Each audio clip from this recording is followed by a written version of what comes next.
Hey everybody, Gurney and I here with the Unpossible Q&A session. I know I said I'd do it in 2 weeks time and not a month, but then I realised my €5 microphone from 2012 held together with duct tape and dreams sounds like absolute garbage. Thanks to my homies for the new mic and for not getting it from the nearest Chinese bazaar for 832 Spanish pesetas like I did last time, and timestamps in the description. So let's get the big one out of the way. By far the most common question has been, what's next? And more specifically, XCOM 2 when? The answers are, I don't know and probably never, respectively. XCOM Unpossible absolutely ballooned in scope. I was expecting to make less than an hour of ha-ha funny montage, and instead I made whatever the fuck this series turned out to be. I was not expecting it to be as long as it was, for it to bring tears to people's eyes, or dead-ass seeing fanfiction in my notifications. I do YouTube as a hobby, because I like making things I care about. I started in 2009, 12 years ago, and to put into perspective how long ago that was, YouTube was 5 years old then. When I first uploaded, PewDiePie didn't exist, Markiplier didn't exist, the max quality was either 240 or 360p, and dislikes didn't exist, not because executives have brainworms, but because they still used the 5-star system. I stopped caring about making money and chasing trends long ago. I've gone from a literal child to a fully grown man during my time making videos. I used to make what others expected of me, or at least what I thought that was. As a result, what I made were derivative products of their era. Over time, I've slowly evolved my content into something unique that I enjoy making. Silent, tightly edited showcases of skill, or lack thereof, in deep, often niche and skillful games. And I think the heart of what I do, what I've just described, that transcends any single game I've played. And the point of all that is that I put a lot of heart into this series, and Enemy Unknown is a pretty special game for me, even more so now. Doing it for XCOM 2 just wouldn't be the same. I don't see myself enjoying grinding LI the same way I did II, nor do I have the experience with the game's mechanics to be able to educate and inform like I did with Unpossible.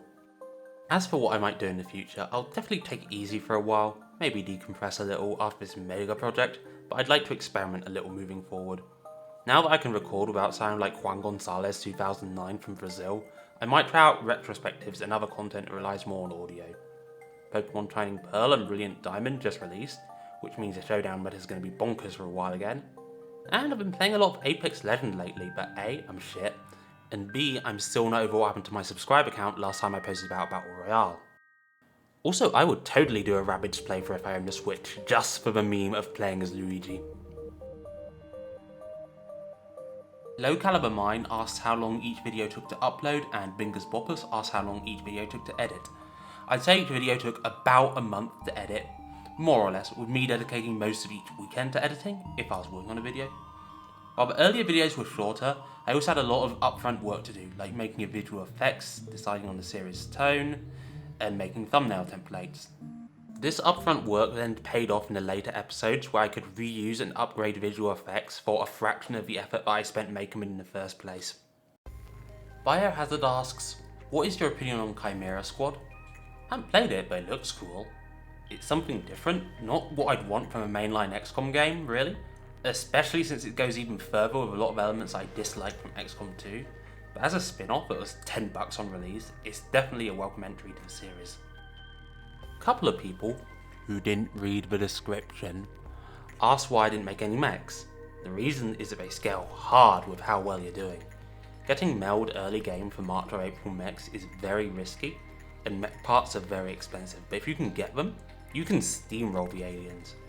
Also, mechs retain their pre-conversion stats but have garbage aim growth, meaning that you ideally want to turn your high-ranking troops into mechs, especially if you have any spare sniper colonels, who get 105 aim instead of the 85 aim of the squaddy mech. In a campaign where I lost a full squad a month and had zero money until September, that just wasn't going to work. And nobody asked, but gene mods are more of the same. The boosts they give are nice, but my priority was getting plasma before I ran into any more sector pods that were going to eat my face. SHIVs are a much better investment if your campaign's going down the toilet. They're a lot cheaper, a lot more disposable, better than a rookie, and a SHIV won't be permanently handicapped like MECs are if you don't give good soldiers to convert. MECs let you push your advantage when you're winning. SHIVs let you get back when you're losing, and I was losing a lot. Speaking of SHIVs, Sorry, we're about to get into the easily butcherable names, but Alexander Shugaev asks if I think flying shivs are garbage after the Exalt base raid. It's not absolutely garbage, it's just relatively garbage. Compared to a regular shiv, the alloy shiv gets almost twice the HP, allowing it to take a few plasma rifle shots or eat Exalt lasers and LPRs for breakfast, and serves as mobile cover for your troops. The hover shiv, unlocked several months later, has 10 more defense, flight, a bit of mobility, no extra HP compared to alloy, and no longer serves as cover. Hover is a side grade at best just because of how good alloy is. I'd rather have flight if I'm steamrolling Exalt with no regard for my own safety, but on something like a UFO I'd take alloy every day of the week. Vitor asks if I knew you don't have to kill the final boss's henchman to win the game.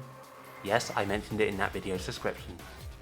Major Sturban asks what my research strategy was. It's get experimental warfare as soon as possible, for prerequisites are alien materials or weapon fragments, either or. I start Asia for the cheap foundry in OTS, meaning that I get tactical rigging and squad size 1 as soon as possible.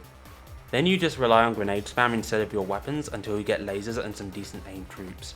After that you can pretty much do whatever you want. Also, I'm not a hardcore fan of Payday. I played it a few times, but the soundtrack has some absolute bangers. Idiotic Diplomat asks how hard the story missions are. A-Base is the hardest one. It's basically a current month battleship with more aliens. Base defense is tense, but as long as you play it solid, it shouldn't be too bad, since the aliens come to you and not vice versa. Exalt is a cakewalk, and the temple ship is just a long cutscene. Overseer is also one that you didn't mention, but it's a pain on classing Impossible, just because of the double sector pods on a stupidly open small UFO map. Rafiu Omodara asks if I ever felt like giving up earlier on.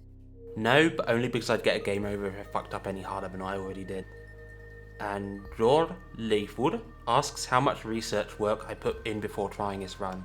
The answer is none. The 17 failed attempts plus 150 hours of previous runs were my research, although I do rely on UFOpedia if I need to look something up in the heat of the moment. And finally, Sam Cadawalder asks what death hit me the hardest. It's probably not the one everybody is expecting, but there's plenty of nonsense that I've learned to cope with. You see, Classic and Impossible demand a change of mindset. Your mindset coming into XCOM is probably, how can I make sure this doesn't miss, when it should be, how am I going to respond when I inevitably miss and get hit through full cover? Sometimes a death is just RNGesus giving you the middle finger because he hates you. Other times it's a dumb mistake that costs you a soldier. Other times it's just that you gave it your all, but your all wasn't good enough. I can cope with that.